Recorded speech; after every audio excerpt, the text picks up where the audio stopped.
Fears of a gloomy festive season in the country this year has been addressed by the National Treasury on payment of December salaries. I think this issue of salary may have been misunderstood.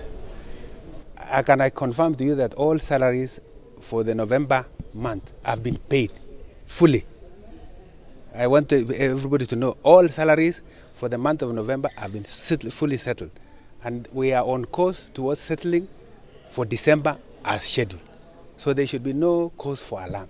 The National Treasury Cabinet Secretary also maintained that he never meant the government was broke, even as the ministry dismissed assertions of conflicting statements with President William Ruto on the state of the economy. We were waiting for the rains, brought in fertilizer, but then the El Nino comes in and then we start again saving lives. In both cases, we have allocated budgetary resources, both recurrent and development, to actually save lives.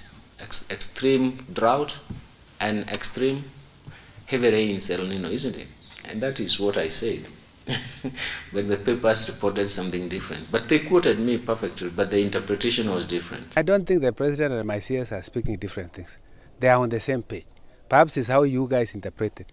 The ministry also seems to have taken a U-turn on the controversial privatization program that listed KICC, KPC and Kenya Seeds Company among others for sale despite lacking of a law of converting them back to state-owned after some time. We were misunderstood to say that we gave a list of 21 and that's what we want. No, I want us to know there are companies that have been identified not performing, we will recommend them that they are closed. There are those that will be required, we get out as government and divest. And there are those we want to just quit, let them get out of exchequer funding because they have capacity to generate on their own. So we will be announcing this. Whatever we came out of the website was just to get your views. But it's not like we have a program already. Speaking during the launch of the public sector hearing of the financial year 2023-2024, it was also noted that Kenya's economy is growing faster than China and Japan. We have done quite well. We don't need to lament too much because figures don't lie. Kenya was the 29th fastest growing economy in the world.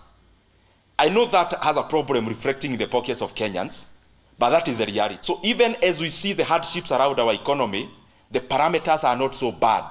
Kenya is growing, that is the truth, at around 5.4%.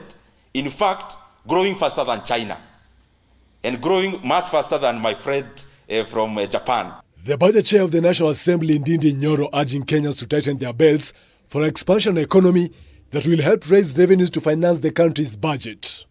From the position where I am, I think Kenya being so integral with the global economy, it may not be possible for us to have very different policies from the ones that the entire globe is adopting. Why? Many times we say the interest rate is going up, it is hurting businesses.